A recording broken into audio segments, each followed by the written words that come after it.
Culto ao Senhor todos os domingos às 19 horas.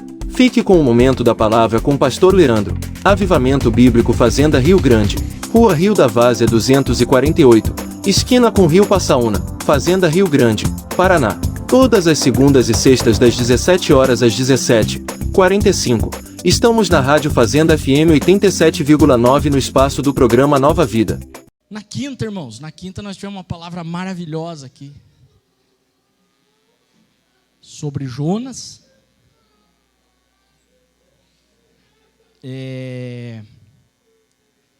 Mas era sobre o chamado, né? Foi bem benção a palavra. E me trouxe algo no coração, assim, né? Para eu ministrar sobre Jonas também. Então, hoje eu quero falar um pouco sobre o profeta Jonas, né? O profeta Jonas tem algumas coisas interessantes, né? A semana passada eu falei sobre quem? Qual profeta que eu falei a semana passada? Alguém lembra? Amós, isso mesmo, falei sobre Amós, né? Semana passada falei sobre Amós. E você vai lembrar que eu falei, por exemplo, que Amós, ele não era profeta, não era filho de profeta, não era sacerdote, não era rei, mas Deus o chamou como profeta, e ponto final. Jonas já é diferente a história dele. Porque Jonas, ele era filho de profeta. Amitai, na verdade, que é o pai de Jonas, né? Jonas, filho de Amitai, ele era profeta. E ele era um profeta da escola de profetas. Então, assim, alguns historiadores entendem que Jonas foi preparado, estudou quando menino com nada menos que Eliseu. Então, provavelmente, pelo tempo ali, pela época que eles viveram mais ou menos na mesma época, só que Jonas era mais novo, Eliseu mais velho, e Eliseu nessa época conduzia a escola dos profetas. Então, provavelmente, o pai de Jonas já não foi com Eliseu, né? Já foi um pouco antes. Provavelmente com Elias. Uau! Né? Elias e Eliseu. Então, não era qualquer profeta, né? Era um profeta que veio da descendência de profetas, já diferente de Amós. Não era um trabalhador, boiadeiro, agricultor, né? Não, ele era um profeta, levantado por Deus como profeta, filho de profeta, treinado na escola de profetas. Então, Jonas, ele tinha um histórico profético, ele era um profeta. E você vai ver já a primeira vez falando de Jonas, né? Que há um livro, Jonas, né, que os historiadores entendem que foi ele próprio quem escreveu, né, o livro de Jonas, o profeta Jonas. Mas você vai ver também falar dele, né, você vai ver Jesus falando dele. Né, se você abrir lá em Mateus 12:39, tem algumas outras passagens também, mas essa de Mateus aqui é bem interessante, né, que Jesus cita Jonas. Mateus 12:39. Ao que Jesus respondeu, uma geração perversa e adúltera pede um sinal miraculoso, todavia nenhum sinal lhe será dado, exceto o sinal miraculoso do profeta Jonas. Portanto, assim como esteve Jonas 3 dias e 3 noites no ventre de um grande peixe, assim o Filho do Homem estará 3 dias e 3 noites no coração da terra. Né? O povo de Nínive se levantará no dia do juízo com esta geração, e a condenará, pois eles se arrependeram com a pregação de Jonas. Eis que aqui está quem é maior do que Jonas. Então, Jesus fala de Jonas. Jesus cita Jonas. Se você for para outro texto que está lá em 2 Reis 14:25, você também vai ouvir falar de Jonas. 2 Reis 14:25 diz assim: ele praticou o que era mal aos olhos do Senhor e não se afastou de todos os erros e pecados. Deixa eu ver se é o texto certo. 2 Reis 14, não, 25, eu estou lendo 24. Restabeleceu as fronteiras de Israel, desde a entrada de Amate no norte até o mar de Arabá, o mar morto no sul. Tudo conforme Yahvé, o Senhor Deus de Israel, havia prometido por intermédio do seu servo, o profeta Jonas, filho do profeta Amitai de Gat-Efer. Profeta, filho de profeta. Então você vai ler lá em 2 Reis sobre Jonas também, né? E aí você vai ler o livro de Jonas, né? Que ele mesmo escreve, né? Segundo os historiadores. E aí fala a mesma coisa, né? A palavra de Yahvé, lá no versículo 1, veio a Jonas, filho de Amitai, com esta ordem. Então, Deus, quando Ele fala com os seus profetas, Ele não pede. Deus, quando Ele fala com os seus profetas, não é o Pai, nem o Filho, nem o Espírito Santo que estão falando. Tem algo que eu também tenho meditado bastante sobre isso. Um dia eu vou trazer talvez até um seminário sobre isso. Sobre as vozes que ouvimos. E quando você ouve a voz de Deus, ela se manifesta de 4 maneiras. Se manifesta através do Pai, é a voz do Pai, o Pai está falando. Se manifesta através do Filho, então o Filho está falando. Se manifesta através do Espírito Santo, o Espírito Santo está falando. Só que às vezes está falando Elohim, o Deus Todo-Poderoso, que é o Pai, o Filho e o Espírito Santo. E quando Deus ordena, é esse o Deus Todo-Poderoso. Que três estão dando a mesma ordem. Não é 3, né? É um. É um só, é Deus. Ele é Pai, Filho e Espírito Santo. É um. É igual nós. Corpo, alma e espírito. Você é corpo, alma e espírito. Deus é Pai, Filho e Espírito Santo. Então é uma coisa, mas ele tem essa subdivisão dele mesmo, que nós só vamos entender no céu, irmão. Se perguntasse, pastor, você entende bem isso aí? Não, não entendo. Eu sei que é assim que está escrito. A palavra de Deus diz que é assim, então eu creio que é assim. Agora é algo que lá no céu eu vou entender melhor. Mas é assim. Pai, Filho, Espírito Santo. Ora ele fala como pai, ora ele fala como filho. Mas tem horas que não. Que o Elohim chega. Ah, meus irmãos. Eu já ouvi essa voz de muitas águas. Quando ele fala. Ele diz assim, por favor, filhinho amado, querido. Ele ordena. Ele determina. E é assim que ele chegava para os profetas. Yahvé, o Senhor. Elohim, o Todo-Poderoso, chega para Jonas com esta ordem. Ele ordena e ponto final. Dispõe-te e vai à grande cidade de Nínive, que quer dizer morada de Ninos, e prega contra ela, porque a sua malignidade subiu à minha presença. E aí nós começamos a destrinchar o texto, né? Eu gosto de começar a destrinchar o texto para entender algumas coisas que está dentro do texto. E uma das coisas aqui, né, Nínive, que quer dizer morada de Ninos. Mas quem é Ninos? Ninos é o fundador de Nínive. Ninos também é conhecido como Nimrod. Ele é um filho de Baal. Então, essa cidade, ela foi criada por um adorador de Baal, por um filho de Baal. A cidade cujo pai era Ninos, ou também uma variante grega para Nimrod. Então, Nimrod, aquele que fundou e prega contra ela. Por quê? Porque aquilo que ela está fazendo está subindo. Todo mal que é feito sobe ao Senhor. Toda malignidade sobe até a presença do Senhor. Assim como subiu, por exemplo, né, de 2 cidades, quais que ele veio destruir? Sodoma e Gomorra. Subiu até ele. Assim como subiu na época de Noé. Então, quando a malignidade começa a tomar conta, sobe até o Senhor. E aí o Senhor, Ele é misericordioso, mas Ele também é justo. Então Ele vem com justiça. E a justiça de Deus se manifesta quando não há arrependimento. Por isso que o arrependimento é tão importante. Porque o arrependimento pode fazer com que Deus não exerça justiça. E às vezes a justiça de Deus é mal interpretada pelos homens, que eles leem a Bíblia e não entendem o que é a justiça de Deus, por Ele ser justo. E acham que Deus é mau, mas Deus não é mau. Deus é bom o tempo todo. Agora, juízo?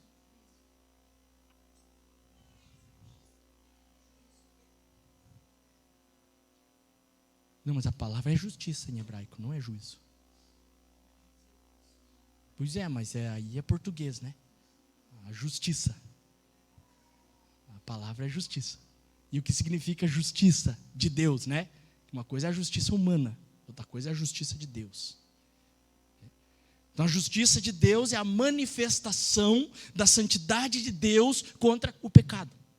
Por isso que nós não podemos nos apresentar diante de Deus, senão através do sangue de Jesus. Porque o que o sangue de Jesus faz por nós? Nos limpa, nos purifica, arranca o pecado. Através do sangue nós somos justificados. Então o juízo, que seja o juízo, né? É que eu leio e fico com a coisa na cabeça. Então o juízo não vem por causa do arrependimento e por causa que nós somos lavados e remidos pelo sangue. E aí nós podemos nos apresentar diante de Deus. Se não, não. Porque se nós nos apresentar, se não, através do sangue, nós somos fulminados. Por quê? Porque a santidade de Deus é muito tremenda, é muito forte. Ela não consegue estar com o pecado. Então, o que é esse juízo, essa justiça? É isso, é a manifestação da santidade de Deus contra o pecado. É algo que Ele é assim. E aí, quando vem esse juízo, para que aconteça a justiça de Deus, pode ser terrível. Então, quando essa malignidade começa a subir para Ele, se não houver arrependimento, o que virá? Juízo. Mas Ele é tão bom que Ele levanta o profeta, porque Ele quer que esse profeta então pregue para os ninivitas. Porque a malignidade está subindo, mas Ele diz assim, se alguém for lá e pregar, se alguém for lá e falar, pode ser que esse povo se arrependa. E se esse povo se arrepender, e esse arrependimento for verdadeiro, for do fundo do coração, então não haverá o exercício da justiça, o juízo. E aí você vai ler em algumas Bíblias, por exemplo, que é uma tradução também, que é complexo, né? Porque a palavra em português às vezes não é o mesmo sentido, o mesmo significado da palavra em hebraico, em aramaico. E você vai ler lá assim, e Deus se arrependeu. O arrependimento de Deus não é arrependimento. O arrependimento de Deus, na verdade, é uma obra de Deus em favor do arrependimento humano. O arrependimento de Deus quer dizer assim, que o homem se arrependeu do mal que cometeu e Deus não exerceu o seu juízo. Não é que Deus se arrependeu. Deus não exerceu o seu juízo por causa que o homem se arrependeu. Isso é fantástico, irmãos. Deus não exerce o juízo pelo arrependimento do homem.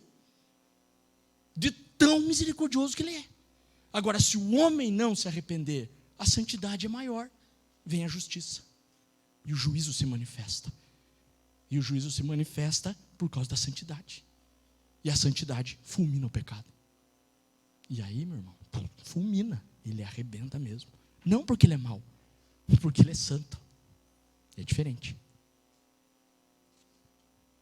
É por isso que é tão extraordinário Jesus. O sangue de Jesus é extraordinário, irmãos. Porque é só você passar por Ele. Pronto. Isso é graça. Só que para você passar pelo sangue de Jesus, o que é necessário? Arrependimento. Sem arrependimento, não se acessa o sangue. O sangue só é acessado por nós através do arrependimento. Por isso que às vezes eu me preocupo com alguns irmãos, que eles não entendem o seu pecado e não se arrependem. E se não houver arrependimento, você não passou por baixo do sangue. E se você não passou pelo sangue por falta do seu arrependimento, virá a santidade fulminar o seu pecado. Isso é juízo, isso é justiça. Isso é Deus, é assim que funciona. É assim que a Bíblia nos ensina. É assim que Deus é. Então depende mais de mim do que de Deus. Deus lá, quando instituiu Moisés, ele chega para o povo através de Moisés e diz: olha, eu coloco diante de vocês bênção e maldição, escolhe a bênção. Agora, se você quiser escolher a maldição, a culpa não é de Deus. E as pessoas, elas não entendem que Deus conhece todos os caminhos. Então elas pensam assim: não, Deus, ele não tem fantoches, ele não manipula a sua vida. A não ser que você queira. Daí eu quero ser um fantoche de Deus, então. Eu quero. Se você não quer, eu quero. Senhor, eu quero ser um fantoche do Senhor. Manipula a minha vida completamente, do jeito que o Senhor quiser. Eu quero ser um fantoche do Senhor. Se você não quer, eu quero. Porque se ele manipular, é ele que está. Fantoche tem aqueles que o cara... Ele que vai fazendo assim. Ou aqueles que vai aqui, mas eu acho aquele legal, aquele que tem as cordinhas aqui. Já viram aqui? O cara vai manipular. Ele que determina. Eu quero ser esse nas mãos do Senhor. Que ele tenha todas as cordinhas da minha vida e vá assim, e eu esteja lá, sendo completamente manipulado por ele. Eu quero. Se você não quer, eu quero. Mas ele não faz isso. Agora, se você for dele, 100% dele, aí você perde o que o mundo chama de livre-arbítrio. Não tem essa palavra na Bíblia, mas o mundo chama de livre-arbítrio. Você perde o seu livre-arbítrio. Por quê? Porque se você é 100% dele, não há mais livre-arbítrio. Por isso que ele determina, ele ordena. Jonas era 100% de Deus. 100% de Deus. Não tinha nada em Jonas que não era de Deus. Por isso que ele não tinha escolha. Se você é 100% de Deus, mesmo que você queira fugir dele, você não vai conseguir, porque você é 100% dele. E o que faz eu ser 100% de Deus? Intimidade com Deus.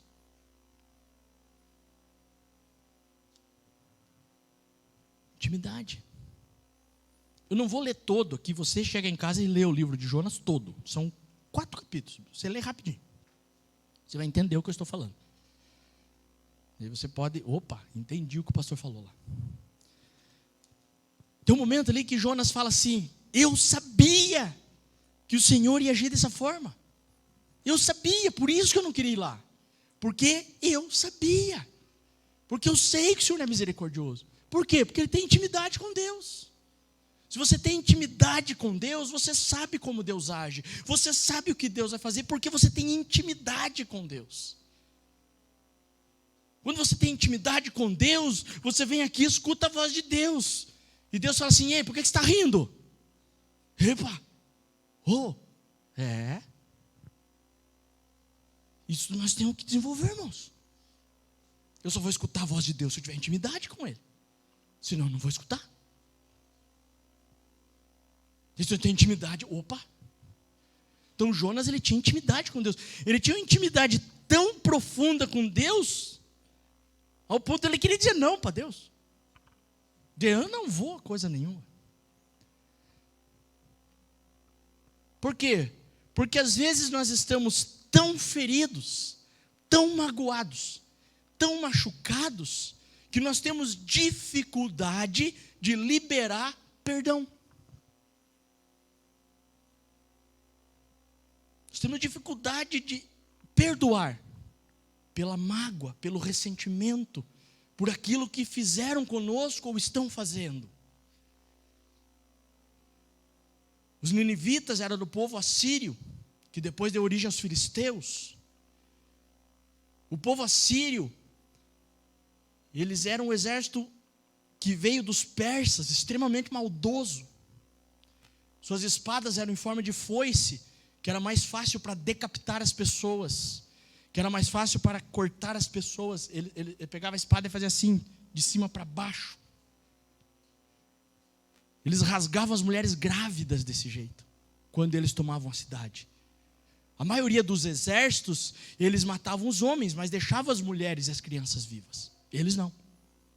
Eles não queriam saber nem da descendência de quem fosse contra eles. Então eles chegavam num lugar, tinha mulher grávida, eles rasgavam, a criança caía para fora daquela mulher. Quando alguém chegava na cidade que era contra eles, eles empalavam essas pessoas. Empalar algo terrível. É colocar a pessoa numa estaca. Tem umas coisas fortes para falar aqui. Tem um pessoal novo, mas faz parte. Através do ânus. Essa estaca sai e vai até o cérebro. Vivo. Eles não matavam para fazer isso. Faziam isso com a pessoa viva.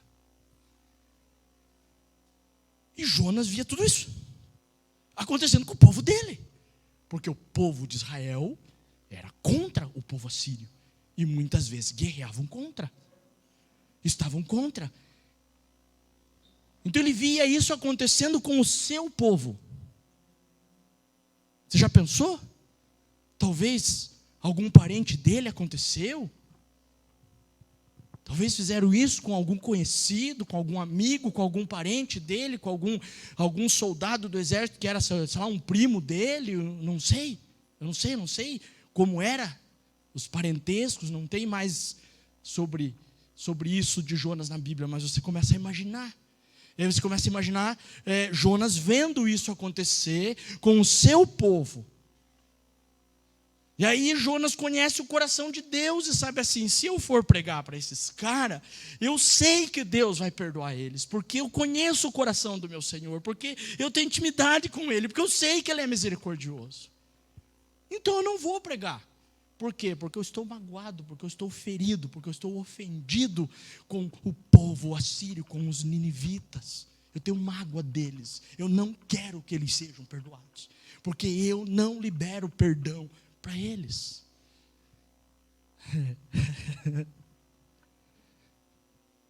Por que está dando essa risadinha, pastor? Irmãos, se Deus, que é Deus, perdoa, quem é você para não perdoar? E Deus escolhe Jonas, no meu ponto de vista, porque Ele queria trazer esse ensinamento para o profeta Jonas.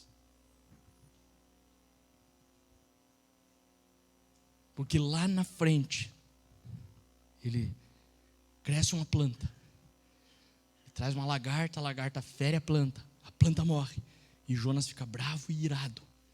E aí Deus diz, mas você está bravo e irado, Jonas? Diz, eu estou. O que a planta fez de mal? E aí Deus diz assim, engraçado, né? Você não fez a planta nascer? Você não deu vida para ela? Ela nasceu num dia, morreu no outro, e você está aí, todo tristinho por causa de uma planta. Eu não mandaria um profeta meu falar do meu juízo, da minha justiça numa cidade que tem mais de 120 mil crianças inocentes. Na nova linguagem de hoje está escrito crianças inocentes. Tem outras que está escrito pessoas que não são capazes de discernir entre o braço direito e o esquerdo. Para não ser capaz de discernir entre o braço direito e esquerdo, um adulto discerne. Então eram crianças. Então a nova linguagem de hoje fica melhor a tradução. A NT, sei lá se é nova tradução na linguagem de hoje. NTLH fala isso. Crianças inocentes. Fica melhor para você entender o texto. Porque o texto realmente, se você traduzir do original, realmente fala assim: pessoas que não são capazes de discernir entre o braço direito e esquerdo. O que são pessoas, não homens, a tradução original, pessoas. O que são pessoas que não são capazes de discernir entre o braço direito e esquerdo? Crianças, né? Cresceu um pouquinho, já consegue discernir isso. Então eram crianças. Então essa tradução fica um pouco melhor. Mais de 120 mil crianças inocentes. As crianças tocam o coração de Deus. quando ele olha as crianças inocentes, ele é tocado no seu coração. Ele estava preparado para que a sua santidade descesse para aquela cidade. E se descesse, ia acontecer igual aconteceu com Sodoma e Gomorra. Mas ele olha para mais de 120 mil crianças inocentes. E ainda, você vai ler lá que fala até dos animais. Até nos animais ele não impetra culpa. Ele diz assim, e os animais? Os animais não têm culpa desses homens serem terríveis. As crianças não têm culpa deles serem terríveis. Eu vou agir em favor dessa cidade por causa dos inocentes. E quem é você, Jonas, para não liberar perdão para esse povo? Se eu, que sou Deus, estou liberando perdão. Quem é você para não liberar perdão? Libere perdão. Liberar perdão não quer dizer que você depois tem que ir lá, né? Você vai liberar perdão para o seu agressor. Quer dizer que você tem que ir lá, abraçar e beijar ele, dizer, ai, amorzinho da minha... Não, não é isso. É liberar perdão, é liberar ele, ela, quem for. Perdoa, libera perdão. Há casos que só é possível através de Jesus, não tem outra maneira. Eu passei por isso. De só conseguir liberar perdão através de Jesus. Dizer, Jesus, eu não consigo. Ele diz assim, realmente, você não consegue. Mas através de mim, eu em você. E aí ele entrou e fez aquela aqui dentro. E o perdão saiu. Cristo em mim. Eita glória. E aí quando é Cristo e o perdão é liberado, a ferida cicatriza. Eu lembro tudo o que aconteceu com detalhes, eu posso te contar. Mas eu não sofro mais, não dói mais. Por quê? Porque o perdão foi liberado através de Cristo. E quando cicatriza, você lembra do tombo, você lembra, mas não dói mais. Eu lembro uma vez que eu caí de bicicleta, e foi feio o tombo, mas pensa no tombo feio. Eu estava descendo uma descida assim, pedalando aquela descida, e quando chegou lá embaixo, nossa, foi feio. Eu saí raspando pela rua, pelo asfalto, me arrebentei inteiro. E eu lembro com detalhes de tudo que aconteceu aquele dia, do tombo, tudo. Mas não tenho mais nenhuma cicatriz. Ficou um monte de coisa, né? Aquelas raspadas, aquelas queimadas. Passou o tempo, eu era piazão, né? Sei lá, tinha uns 12, 13 anos. Não tem mais nada daquilo. Nem cicatriz tem, mas eu lembro de tudo que aconteceu. Mas eu fui completamente curado de tudo aquilo. Então eu lembro do tombo, mas não dói mais. Mas ali nos primeiros dias, pensa na dor. Então as feridas são assim, irmãos. Então se a ferida ainda dói, vamos clamar por Jesus, para que Jesus venha e através dele nós possamos liberar perdão. Porque um homem de Deus, uma mulher de Deus, pode estar ferida, magoada, magoado, ferido, angustiado, angustiada, e não conseguir liberar perdão. Porque Jonas estava assim, e era um homem de Deus. Mas se você é de Deus,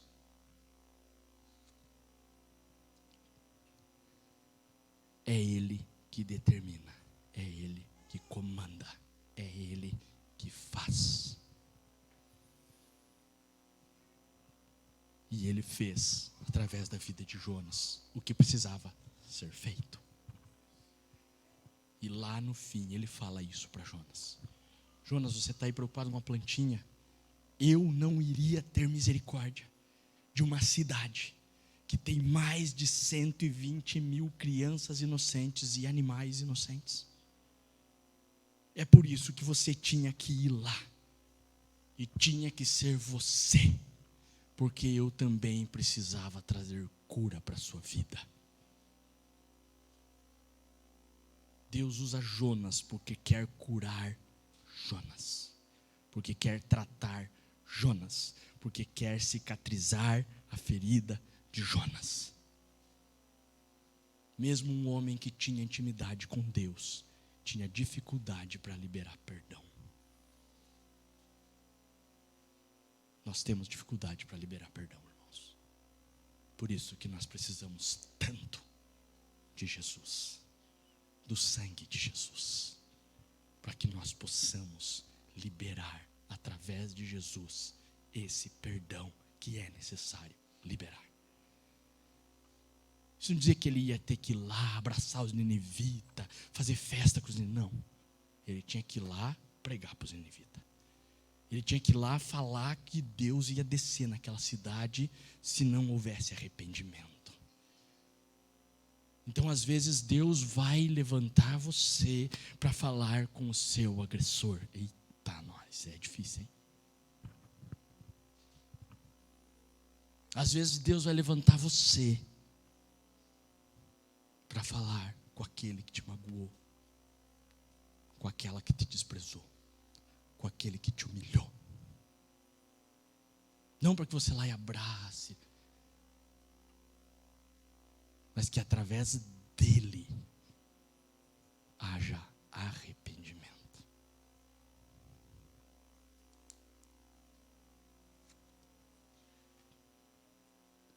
Arrependimento. Ou às vezes, quem está precisando se arrepender é você. Eita! Deus conhece o seu pecado. Ele não quer exercer juízo sobre o seu pecado, porque Ele é misericordioso. Mas a única maneira dele não exercer juízo sobre o seu pecado é arrependimento. Se arrependa, se jogue aos pés do Senhor, deixe o sangue de Jesus lavar, e aí você vai estar puro, branco, limpo diante do Senhor. Então nós precisamos entender em que momento nós estamos. Nós estamos como Jonas, precisando levar a palavra para que haja arrependimento, ou nós estamos como os ninivitas, precisando receber a palavra, nos jogar, nos vestir de estopa, jogar cinza na nossa cabeça e dizer: Senhor, eu me arrependo. O Senhor está vindo através do teu profeta falar comigo. O Senhor está vindo através do teu profeta dizer que eu preciso me arrepender dos meus pecados. Nós nos arrependemos. O rei daquela cidade se arrependeu. Se tinha 120 mil crianças inocentes, era uma cidade muito grande, que tinha alguns milhares de habitantes. Ao ponto da Bíblia falar, quando você lê Jonas, que era uma cidade que levava 3 dias caminhando para atravessar toda a cidade. 3 dias caminhando. Quando fala ali em 3 dias caminhando, é dias, não é noites, Não é o dia 24 horas, porque naquela época não tinha luz elétrica, não tinha poste na rua, Então era dias. Então a pessoa, um dia, parava, descansava, mais um dia, parava, descansava, mais um dia. 3 dias para conseguir atravessar a cidade de uma ponta na outra. Era uma cidade enorme, muito grande. E diz que Jonas, por um dia apenas foi. Ele nem precisou atravessar a cidade toda. Um dia foi o suficiente. Um dia dele caminhando pela cidade foi o suficiente para chegar a notícia a toda a cidade. Um dia você ministrando a palavra de Deus é o suficiente para tocar toda a vida que precisa ser tocada pelo Senhor. Um dia ele passa na cidade, e aquele um dia ele fez toda a cidade se arrepender. Por quê? Porque ele era um homem de Deus. Quem traz arrependimento não é você, é o Espírito Santo. Mas se você não for um homem e uma mulher de Deus para levar a palavra, não vai acontecer. Aconteceu porque Deus sabia quem era Jonas e Jonas sabia quem era Deus. Deus precisa saber quem você é. E você precisa saber quem é Deus. A partir daí, você tem uma comunhão com Deus, como Jonas tinha, ao ponto de dizer assim: eu sabia que o Senhor ia fazer dessa maneira. A mágoa dele era tão grande, tão forte, que quando ele vai fugir, vem uma tempestade sobre aquele barco, sobre aquele navio, todo mundo desespera, começa a jogar tudo para qualquer lado. Mas ele conhecia tão bem a Deus, né? Esses dias alguém ministrou aqui sobre isso, né? Em relação a Jesus. Jesus estava dormindo tranquilo, porque ele sabia que não era o momento, porque ele conhecia o Pai, porque ele sabia que não era o momento. Ele estava tranquilo. E foram lá acordar ele: meu Deus do céu, nós vamos morrer, Jesus. Ele: eita, uma arada de pequena fé, não é o momento, não é o tempo, fique tranquilo, eu estou aqui no barco, está cegado. Se fosse o tempo, eu não estava dormindo. Estou dormindo porque não é o tempo. Jonas conhecia tão bem Deus que estava dormindo profundamente. Estava lá bem sossegadão, dormia, sono profundo, uma criança. Ao ponto de ele que ir lá assim, chacoalhar ele: ei, acorda aí, cara. Você não está vendo o que está acontecendo? Estou. O abençoado sabia que era por causa dele, só que ficou quietinho, né? Estou vendo, está acontecendo mesmo, né? E lá no interior dele já, Deus está mexendo os negócios aqui, está feio o negócio aqui. Aí eles vão lá e tiram sorte. E aí quem que cai no sorteio? Jonas. Ei, tiramos sorte aqui. É você, cara, o que você fez? Aí ele conta a história para os caras. Seguinte, cara. Deus mandou eu ir pregar em Nínive. Nínive arrebenta com o meu povo. Mata o meu povo à espada. Rasga as grávidas no meio.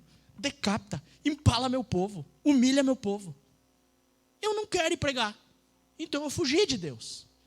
Porque vai ter um versículo ali que você vai ler, que vai dizer isso. Deixa eu achar aqui.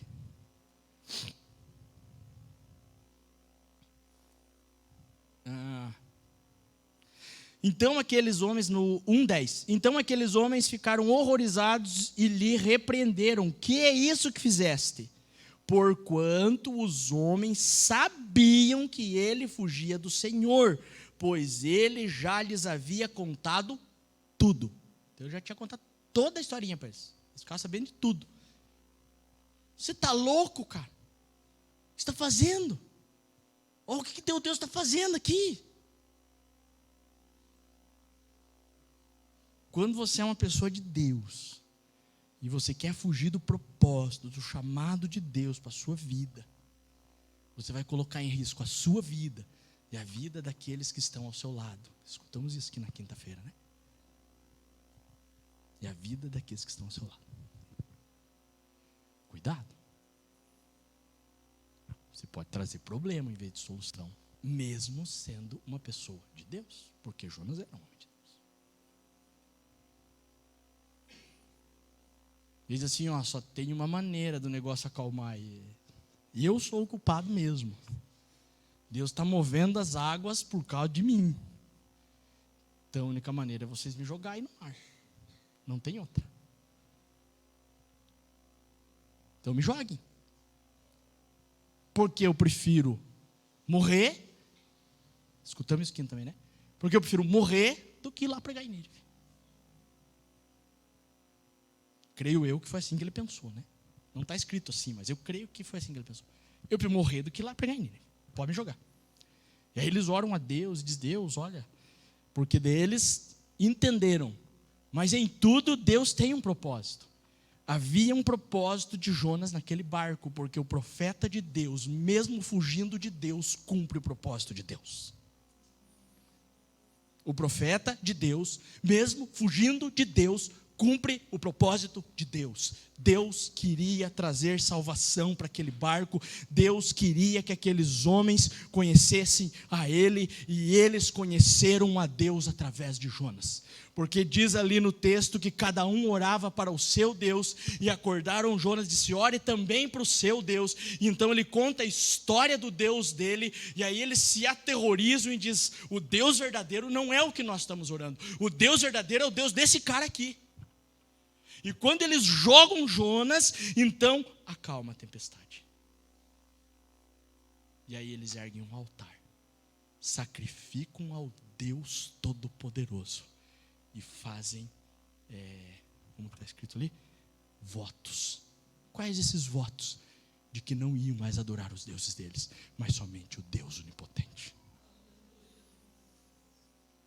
Quando o homem de Deus e a mulher de Deus querem fugir de Deus, vão cumprir o propósito de Deus em outro lugar, mas haverá salvação, por causa da intimidade do homem de Deus e da mulher de Deus com Deus. E por mais que você às vezes diga, eu quero morrer, você não quer. Não. Porque aí ele foi jogado. Então, dentro do ventre do peixe, Jonas orou a Yahvé, o seu Elohim, o seu Deus, e disse. E aí vem a oração de Jonas. Em meu desespero, clamei a Yahvé e ele me respondeu. Do ventre do Sheol, do inferno, da morte, gritei por livramento e tu, ó Senhor, ouviste o meu clamor. Eu entendo, a coisa que eu entendo dessa maneira. Se você não concordar, tudo bem. Eu entendo que Jonas morreu. Eu entendo assim. Eu entendo que ele caiu. E quando você começa a se afogar, eu não sei se alguém aqui já passou por esse. Uma vez aconteceu, não que eu comecei a me afogar, mas eu estava nadando, eu cansei, deu cãibra, e eu comecei a engolir um pouco de água assim. Então aquele negócio assim, dá tempo de você assim pensar, clamar. Então quando ele cai e ele vê que o negócio é feio, então começa aquela água a entrar, ele ainda fica consciente.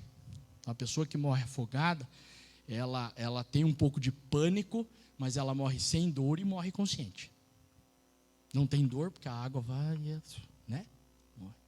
Mas ela tem tempo, vale um tempo, que é aquele tempo que o oxigênio vai sendo consumido até que a água.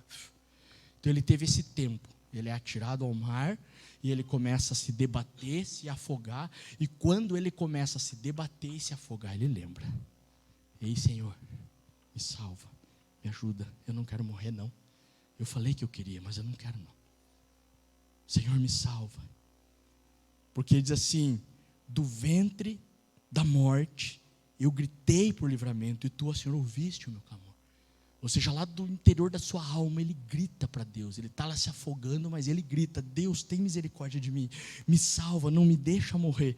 E daí ele vai contando o que aconteceu com ele: pois me lançaste nas profundezas do coração dos mares, e as correntezas formaram um turbilhão ao meu redor, todas as grandes ondas e vagas passaram por sobre mim. Então pensei, fui expulso da tua presença.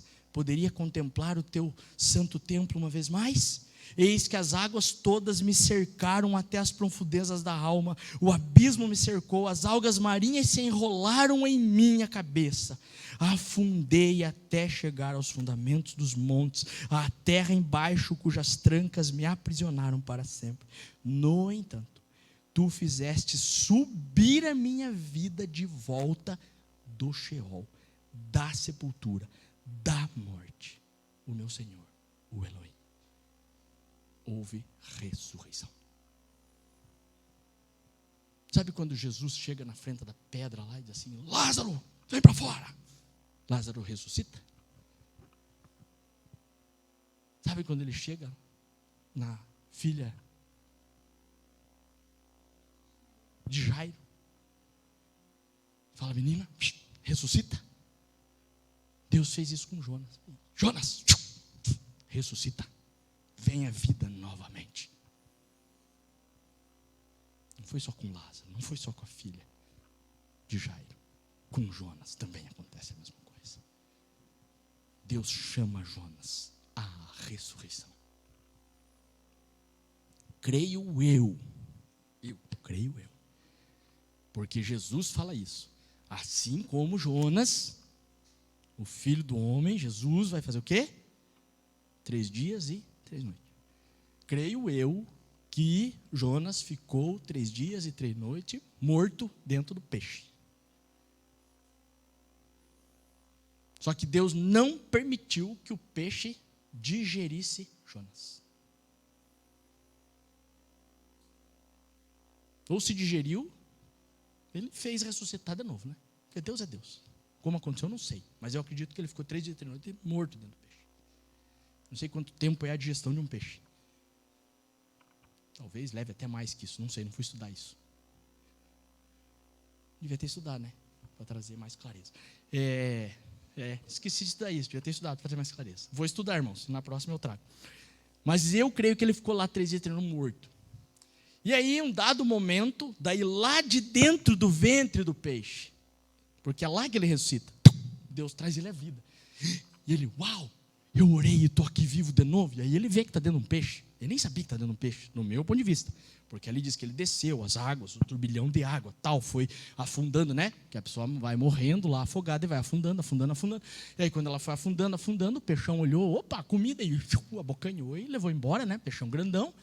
E aí foi nadando na direção que Deus determinou.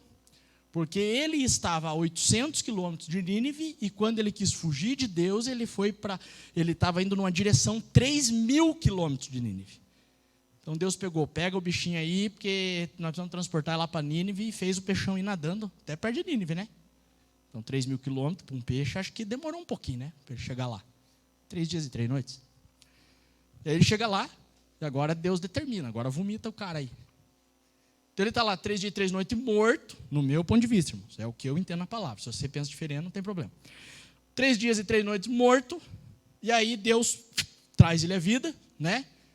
Igual aconteceu lá com o Lázaro. Lázaro sai para fora, só que aqui foi diferente, foi Jonas. Jonas sai para fora, lá era uma tumba, que era um peixe. Jonas, sai para fora do peixe aí, Jonas. E ele, volta à vida. E ele acorda e está dentro do peixe ainda. Ué, olha. E aí que ele fala... Então, dentro do ventre do peixe, Jonas orou a Yahvé.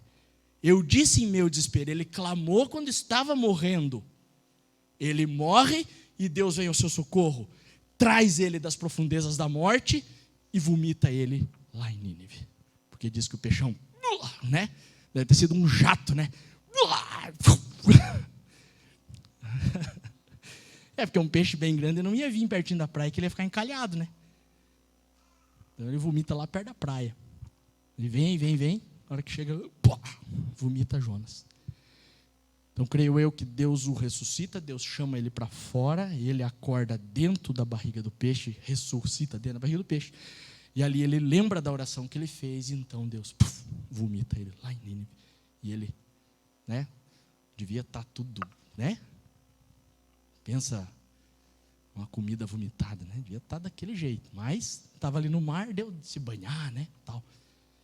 Como ficou a roupa, eu não sei, né? Mas acho que ele chegou lá em Nínive e disse, ó, precisa de umas roupas novas aí, uns negócios. Aí foi numa lojinha lá, né? Foi no shopping de Nínive. Comprou as roupas novas lá para poder ir pregar para o povo, né? Comprou um terno, né? O pastor ia pregar para o povo, né? Comprou um terno, rapaz. Vai pregar para o povo. E aí ele começa a tocar. E aí quando, né? E aí quando Deus determina, então a palavra de Yahvé, o Senhor veio a Jonas pela segunda vez com esta orientação. Aí nós já estamos lá no capítulo 3, versículo 1. Aí como Deus já havia ordenado, e ele não quis saber de ouvir a ordem, ele teve que passar pelo processo. Se você não quiser ouvir a ordem do Senhor, você vai ter que passar pelo processo. Ouça a ordem, que você não precisa passar pelo processo. Aí depois que ele passou pelo processo, aí Deus não ordena. Aí Deus orienta. Porque depois que você passou pelo processo, não precisa mais de ordem. Você entendeu e disse, não, beleza. O que Deus falar, está falado, beleza. Aí não precisa mais de ordem. Uma orientação já basta. Porque lá no 3 é assim, então a palavra de Yahvé, o Senhor veio a Jonas pela segunda vez, a primeira vez veio como ordem. A segunda vez veio como orientação. Com esta orientação, pode ver, não diz assim, com esta ordem, com esta orientação. Levanta-te, vai agora mesmo à grande cidade de Nínive, e assim que lá chegar, prega contra ela a mensagem que eu mesmo haverei de te entregar. Jonas, sem demora, obedeceu a palavra do Senhor e partiu para Nínive. Quando você passa pelo processo, sem demora, você obedece o Senhor. Porque você sabe que o processo é dolorido. Não queira passar pelo processo. Obedeça a ordem, que é mais fácil. Porque senão você vai ter que passar pelo processo. O processo vai ser dolorido. O processo vai ser complicado. E aí quando você passar pelo processo, aí o Senhor não vai mais precisar te ordenar. Aí Ele só vem te orientar. Daí Ele te orienta e você na hora já pega e diz, opa, beleza, vamos lá fazer o que tem que fazer, porque eu já passei pelo processo e eu não quero passar pelo processo de novo. Amém? Quando você ouvir a ordem, obedeça a ordem. Porque se você não obedecer a ordem, você vai passar pelo processo. E aí Jonas precisou passar por todo o processo. Foi lançado ao mar, se afogou, foi engolido pelo peixe. Quando estava se afogando, teve que orar, clamar, dizer, Deus, por favor, me deixa vivo, não me deixa morrer, eu não quero morrer. Teve que descer lá no Sheol, para daí então ressuscitar. É o processo. Não deve ter sido fácil na vida dele, não. Mas ele passou. E aí ele vai sem demora. E aí Deus tinha um propósito para aquela cidade, cuja extensão levava-se 3 dias para percorrer. E aí depois que você passar pelo processo, você vai ter que cumprir o propósito do mesmo jeito. Se a ordem veio, obedeça a ordem. Cumpra a ordem, que você não precisa passar pelo processo. Porque o propósito vai se cumprir. Você passando pelo processo ou não, o propósito vai se cumprir. Se você não passar pelo processo, o propósito vai se cumprir. Beleza, não precisou você sofrer e o propósito se cumpriu. Agora, se você quiser passar pelo processo, então vem o sofrimento, vem a angústia, vem o desespero, vem a oração, vem o clamor, vem tudo o que aconteceu com Jonas. Para daí, então, o propósito se cumprir da mesma maneira. Porque o propósito se cumpriu. Deus já tinha falado uma vez, falou a segunda, e o propósito se cumpriu. Se você é um homem de Deus, uma mulher de Deus, independentemente da sua vontade, o propósito vai se cumprir. Porque eu não tenho mais livre-arbítrio a partir do momento que você entregou a sua vida completamente ao Senhor, e que você disse que você é dele, que ele é o Senhor da sua vida, que você está para ele. Acabou, não tem mais escolha. É o Senhor quem determina, é o Senhor quem faz, é o Senhor quem guia, é o Senhor quem ordena.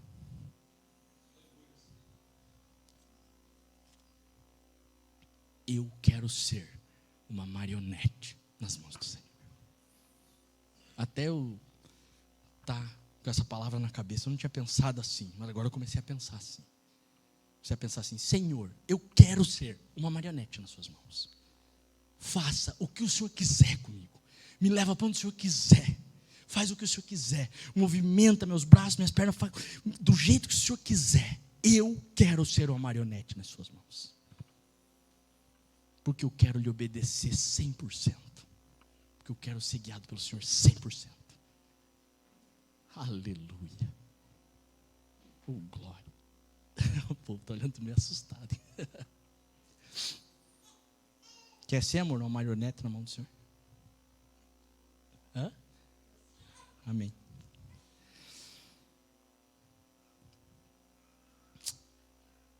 E aí quando há arrependimento, né? Deus age.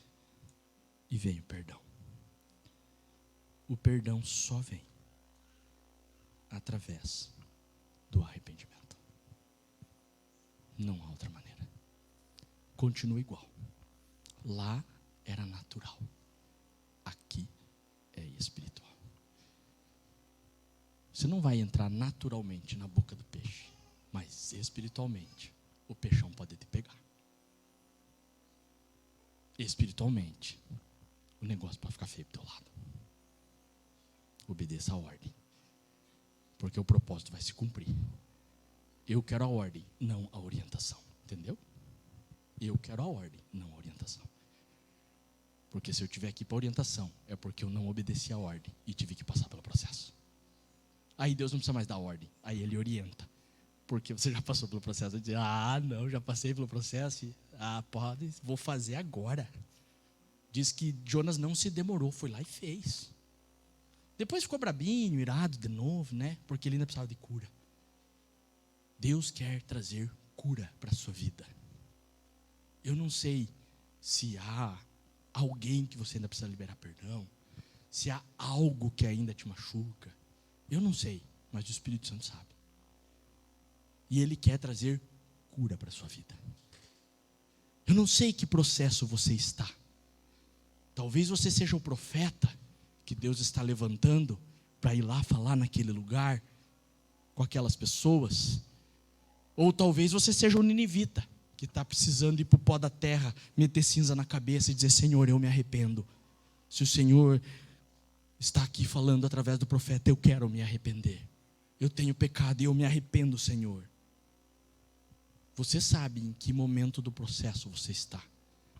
Não sei se Deus te ordenou e você está no meio do processo e agora virá a orientação. Mas se Ele te ordenou, tente cumprir a ordem antes. Porque se você tentar fugir, primeiro vem o processo, depois a orientação. E aí quando vier a orientação, você não vai pensar duas vezes, você vai cumprir na hora. Dizer: não, vou fazer agora porque o processo foi muito difícil, eu não quero o processo. Agora, se você precisa se arrepender, se arrependa. Deus está aqui. Deus é misericordioso. Deus quer vir sobre a sua vida. Se Deus está ordenando, obedeça a ordem. Ele ordenou e eu não quis fazer. Você está no meio do processo. Virá a orientação. E hoje Ele está orientando. Dizendo: ó, não quis a primeira vez, eu estou falando a segunda vez. Segunda vez. Não vai ter uma terceira. Amém? Eita, foi meio pesado, mas amém. É isso aí mesmo. Deus quer falar com a gente. Então vamos colocar de pé. Aleluia. Tu és maravilhoso, Senhor. Nós te damos graças, nós te amamos, nós te bendizemos. Senhor, que palavra maravilhosa. Desde quinta o Senhor está ministrando os nossos corações em relação a Jonas. E hoje o Senhor veio complementar a tua palavra. Ah, Senhor, como o Senhor é maravilhoso. Que nós possamos entender, ó Pai. Ah, Senhor, há pessoas aqui que o Senhor hoje está dando uma ordem. Ah, Senhor, que eles recebam a tua ordem. Acatem a tua ordem e não queiram fugir, Senhor. Ah, Senhor, pessoas aqui que o Senhor já deu a ordem e eles tentaram fugir. Ah, Senhor, e eles estão bem no meio do processo. E eles sabem que estão no meio do processo, porque o Senhor está falando aqui agora que eles estão no meio do processo. Mas assim como Jesus falou: ei, sai para fora, Lázaro. Deus falou para Jonas: ei, acorda, Jonas, sai para fora desse peixe. E hoje está finalizando o seu processo. E Deus está dizendo para você: ei, sai para fora desse peixe. E agora Ele está vindo com uma orientação. Você sabe o que você tem que fazer. Obedeça a orientação do Senhor. E há pessoas aqui que o profeta aqui está sendo usado para falar com ninivitas que estão em pecado e que precisam se arrepender, que precisam entender que é necessário arrependimento. Se jogue agora no pó. Meta cinzas sobre a sua cabeça. Se humilhe diante do Senhor, porque Ele é misericordioso. Mas ei, não volte a praticar as velhas coisas. Porque Nínive não foi destruída nesta época, mas aproximadamente 100 anos depois, ela foi dizimada pelo exército. Porque ela voltou a praticar as mesmas práticas do passado. Não volte às práticas do passado, porque não se brinca com a santidade e a justiça de Deus.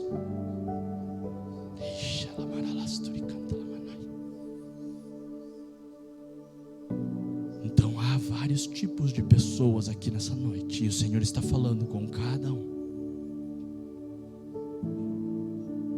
Se arrependa. E há pessoas aqui como Jonas, que estão feridas, machucadas, magoadas. E Deus está falando assim: ei, se eu que sou Deus, sou misericordioso e libero perdão mediante arrependimento. Se eu que sou Deus perdoo, por que você não quer liberar perdão? Ah, pastor, eu não consigo. Clame por Jesus. É através de Jesus, não é através de você. Você não consegue mesmo, eu não consigo. Mas através de Jesus.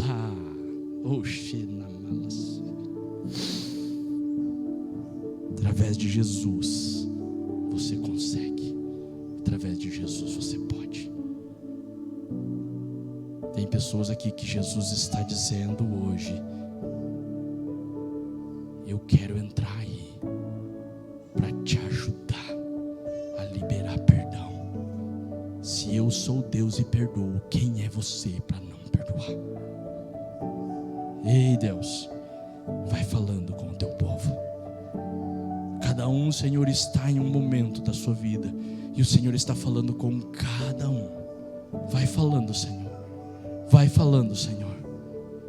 Há pessoas aqui que estão no barco desesperados, porque estão clamando a deuses errados. Fale com o homem de Deus.